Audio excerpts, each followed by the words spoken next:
Welcome to the Leadership Roundtable, a podcast with Dr. Conway Edwards, where we get together every month and we talk about how we can help you expand your leadership capacity. And we're so grateful that you are joining us today for the podcast. And I also want to encourage you, you can follow along online as well at our webpage. Visit 1cc.com/leadership roundtable. Now, we have the gift of having leaders walk through this room quite often, and we have a very special leader here today. And we're really excited because you're not a pastor, but you're still a leader, and you make a big difference in this world. We're grateful for you. This is Dr. William Humphries.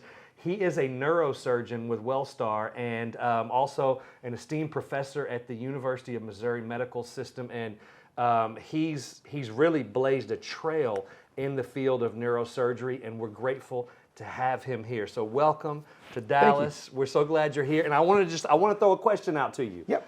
When I just say this one word, I want you to talk about, and every leader can relate to this, but when I say the word access, what does that mean to you?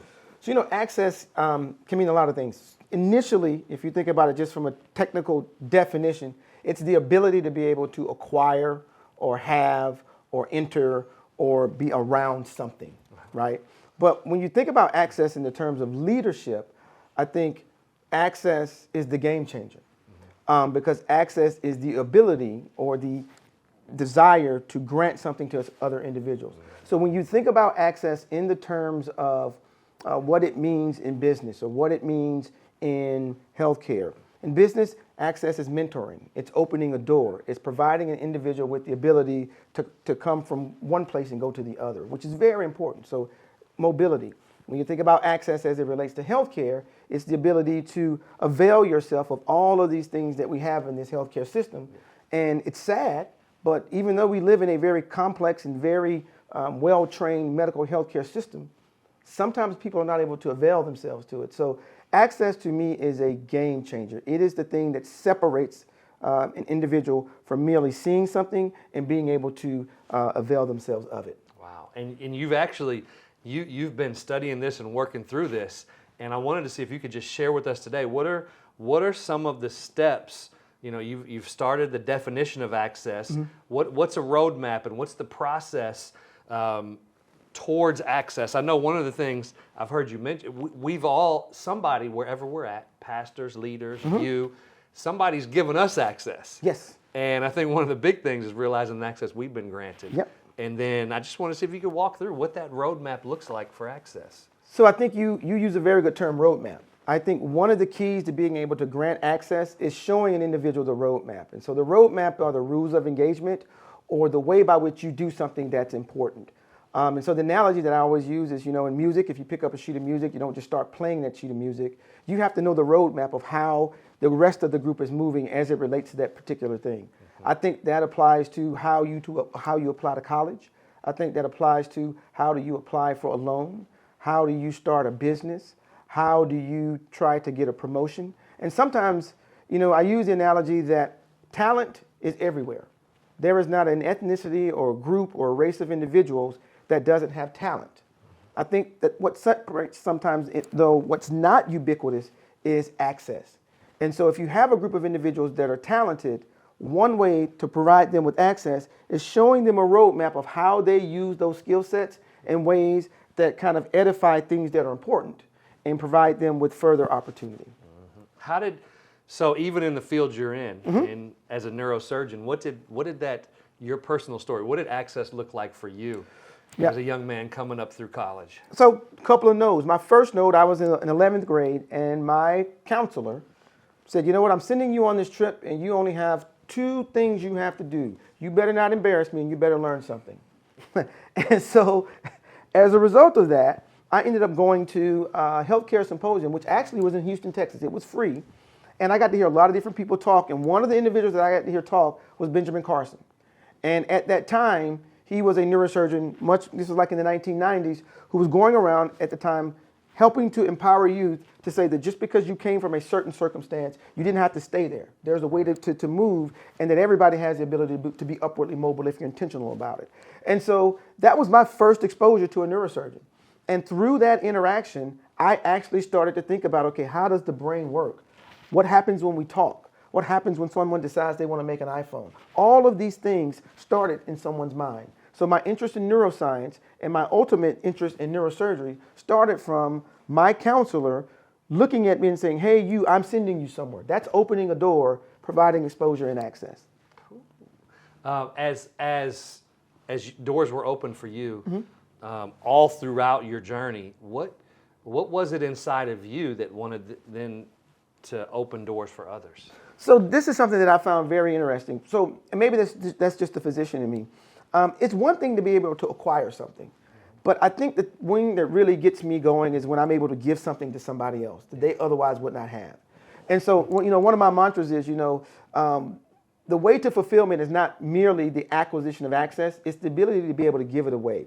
And once you've been able to give someone access to something that they otherwise, and they come back and they thank you for it, that feeling is enough to keep me going for another 10 years. Yeah. And so some of it is personal and selfish, but that's the thing that really charges my battery is how can we give access to people and then to see what they're able to do with it. They may surpass you. Yeah. And but for you only opening that door, they would have been in that situation. Yeah. And you don't have to do the work for them. Sometimes you just have to open the door, send the elevator down. When you think about church and pastors and leaders, what do you think about for them? What does it look like for a pastor to process the access that they can open up to others? So I think about individuals who may be on the ends of society, not the people that go to church every day, but the individuals who actually need the blessings of the Lord the most. They're probably not here. They're probably somewhere, I'm from Atlanta. They're somewhere on the west side of Atlanta, probably not dressed in a suit like that. And what a lot of those people need, they need grace and they need validation. And I think pastors, more so than anybody, have that ability to speak to individuals in a way that lets them know that just because you're not where you need to be doesn't mean that you're not a child of God, doesn't mean that people don't love you. Yeah. And I'm going to extend you grace, access to grace, rather than access to ridicule. Because I think sometimes what happens is people see these big institutions and they get pushed away. They feel like they're not good enough, they don't deserve to be here. And it will never be the case that they come into this place unless there's someone that's very powerful that looks over them and says, I grant you access to grace. And so I think that that's something that's very meaningful that can come from a pastor. Yeah, that's one of the things our pastor says here is he says, I want to be a guide by your side, not a sage from the stage. I like it. Saying that I want to walk with you. I like it. I want to be right there with you because I'm just like you. Yep. I'm no better because every single one of us listening, every single one of us that's taking part in this podcast, we all know we're only because, you know what? Our pastor also wrote a book called Fence Post Leadership. Okay. And he always says if you see a turtle on a fence post, you know the only way it got there is because somebody put it there. I like it. I love it. And when we realize that somebody put us where we're at, then it should unlock something inside of us that wants to do that for others. I'm definitely a turtle on a fence. Aren't we? What are other ways that you put access to work? So the other way I put access to work, let's say we're not talking about it maybe from a healthcare perspective. Yeah. And in that way, it's thinking about how can we create business models in healthcare. One of the biggest access issues in healthcare is not that people don't want to go, who's going to pay for it? And so you have to find ways to reduce costs. You have to find ways to allow for the healthcare to be paid for. And so sometimes it's not that a healthcare system doesn't want to take care of a group of individuals. They just can't see the model as to how they're going to pay for it and how they're going to make it sustainable. So thinking about these access issues from a business component, coming up with a business case as to why this makes sense is another way that I think sometimes is lost on us as healthcare professionals. But the individuals that are allocating resources have to understand that, otherwise you can't keep the lights on. And so that business model for access to care is something, that's a journey that I'm going on now. But I think that's one thing that I think will be a game changer at some point. That's good. Now, and I've heard you say that access isn't enough. It's a means to an end. Where are we going with the access that we have and that we help others with? So my grandmother used to always say, be careful what you ask for, because when you get it, you may not know what to do with it. And access is one of those things. Yeah. I think sometimes we spend so much time wanting to avail ourselves of something. When we get it, then we realize that maybe it wasn't what we necessarily wanted, or maybe there's more work to do, or maybe I'm not prepared for the thing that I asked for. And now I have this other thing that I have to deal with. So when you're asking and desiring access, you have to work on yourself such that you're able to receive and then pass on the gift that you've been given. The Bible says that it's more blessed to give than to receive. Mm-hmm. What is the fire inside of you that makes you want to go on this journey of access and to grant it to others? What keeps you going in this? So I think there's a basic human element that a lot of people have but overlook. When you see something in somebody else that you see in yourself, whether it be as it relates to race, ethnicity, or just the way you move through life, there's something about most human beings that makes you intrinsically want to help that individual. Mm-hmm. And when I see people who don't have access, I remember what it's like. And so I see myself in those individuals. Yeah. So some of it is I'm helping myself, the former version of myself. And that's a little selfish, but it feels good. And so if I'm going to be selfish about something, I'd rather be selfish about something that's actually helping people and improving the quality of life. Mm-hmm. And so that's really where that comes from. I see myself in those people. Yeah.